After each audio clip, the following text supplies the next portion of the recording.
Back in the day, you didn't need to aim in games like Doom and Wolfenstein. You just point the gun in the direction of the bad guy and shoot. That's it. Then, many years passed, and developers had the idea to add an aim mechanic to games, which all worked out, except when you had to aim at this piece of shit. Goldeneye for the N64 was released in 1997, following the James Bond movie that shares the same name. Thing is, it was supposed to release alongside the movie in 1995, but it got delayed unfortunately. Even though it was released 2 years after the movie it was based on, it made more money than the film did and won Game of the Year in 1997. Many people, including myself, consider this game to be a masterpiece and a genre-defining game, though it does look like it's a product of its time. You of course play as Pierce Brosnan, who is playing the role of James Bond, and you play through the same events as the movie, with some extra levels here and there.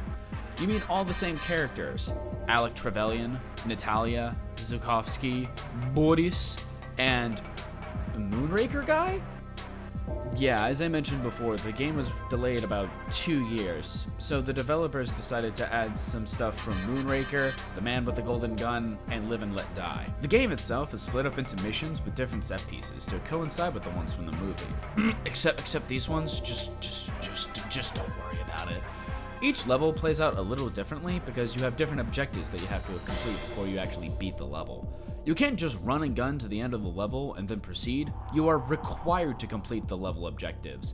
And as the difficulty increases, you have to complete more objectives. And on 00 Agent, you start not getting body armor in levels, which just gives you a little bit extra health. Like, on the lowest difficulty, you could just run and gun and do like the 2 things you have to do. But on the higher difficulties, you need to do like 6 things, so you need to play it a little differently.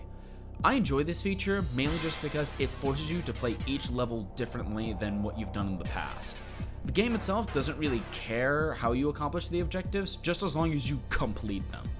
As you repeat levels, you actually find the most optimal route so you can get a better time.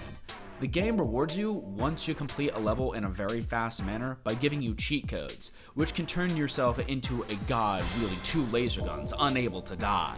When you beat the last mission, Cradle, which concludes the story from the movie, there are 2 other bonus missions, Aztec and Egyptian. Aztec involves some stuff in Moonraker, you even see Jaws and get some cool laser guns. In Egyptian, you get the golden gun from The Man with the Golden Gun, and Kill Baron Semity from Live and Let Die. They're all pretty fun, with Aztec being the hardest level in the game, with developers saying it was hard even when playtesting it, but they just made it a little bit more difficult. This game is forever a cult classic, not only for its story mode, but for its multiplayer as well. In my opinion, this is one of the best aspects of the game. It's able to support up to 4 players in a number of different maps that they just stole a bunch of the assets from the levels that they did for the story mode. For those who actually played it, the image of Oddjob haunts their memories. Funny enough, one of the developers spoke at a GDC many years back, saying that the Goldeneye's multiplayer was added at the last minute, which makes it, in my opinion, even better. This multiplayer functions a whole lot better than a lot of FPSs at release date in this modern time. The developers over at Rare really wanted to have a fun time with this game, with having one of the head writers even put himself into the game as Dr. Doak, who you can find on the second mission facility. You can shoot the hats off your enemies, which is pretty cool. They also make funny sounds when you shoot them, and the reload animations are just so fast. And the pause menu is you just looking at your watch while nobody can hurt you. Not only is this game known for its revolutionary advancements in the FPS genre, but it's also known for its soundtrack. It's just banger after banger after banger after banger. Some of my favorites being Silo, Control, Frigate, and Cradle. This game always holds a special place in my heart, as I would play with my brother on the weekends and basically any other time that I could.